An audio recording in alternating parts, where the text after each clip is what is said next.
Iginiit ng isang eksperto na dapat busisiing mabuti ang resulta ng autopsy para malaman ang tunay na ikinamatay ni Francis J. Gumikip.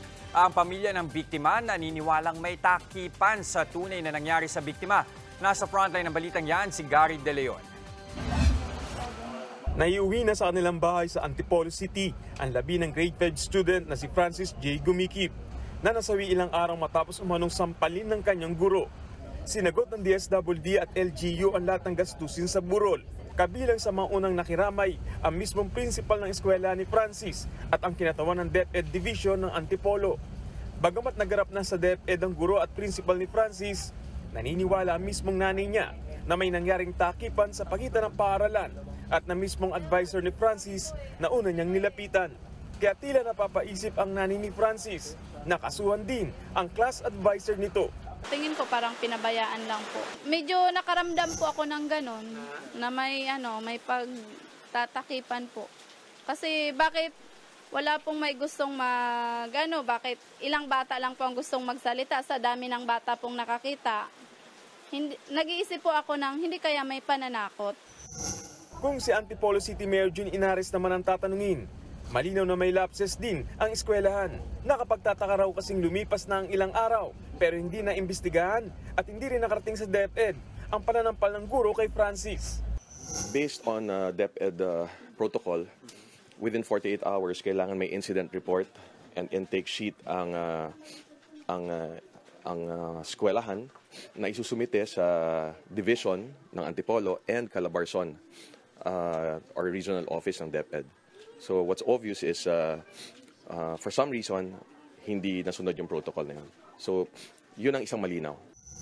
Base sa death certificate ni Francis, global brain edema o pamamaga sa utak ang kinamatay niya. Tugmaya sa nakasaad sa medical abstract ng bata na ibinigay mismo ng pamilya ni Francis sa News 5 nang isugod siya sa ospital noong September 26. Nakasaad sa admitting diagnosis ng bata sa emergency ward ng ospital na intracranial hemorrhage, secondary to trauma o pagdurugo sa utak at physical abuse ang nangyari kay Francis. Tanggap naman daw ng pamilya ang laman ng death certificate at medical abstract ng bata. Pero sabi ng kilalang forensic pathologist na si Dr. Raquel Fortun, maraming tanong pa ang dapat masagot sa inisyong death certificate ng ospital. Hindi pa raw kasi masasagot ito kung sampal talaga ang sanhi kaya humantong sa ganung sitwasyon ng bata. Mas mainam daw na ilabas na lahat ng ospital ang mga record ni Francis tulad ng CT scan at x-ray.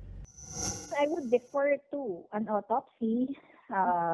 So that means you examine the body and also a review of the medical findings. Anong nasa medical records, anong nangyari sa kanya sa hospital, anong lumabas sa mga CT scans and so on. X-ray. Sa ngayon, 10 araw pa ang hinihintay bago mailabas ang resulta sa autopsy kay Francis ng PNP Forensic Laboratory bago tuloy ang mga pagsampa ng kaso sa kanyang guro. Ang Department of Justice naman, iniutos na rin na imbestigahan ang pananampal ng guro. Habang si Vice President at Education Secretary Sara Duterte naman, pinaalalahanan din ng mga teacher na iwasan ng anumang klase ng pang-aabuso.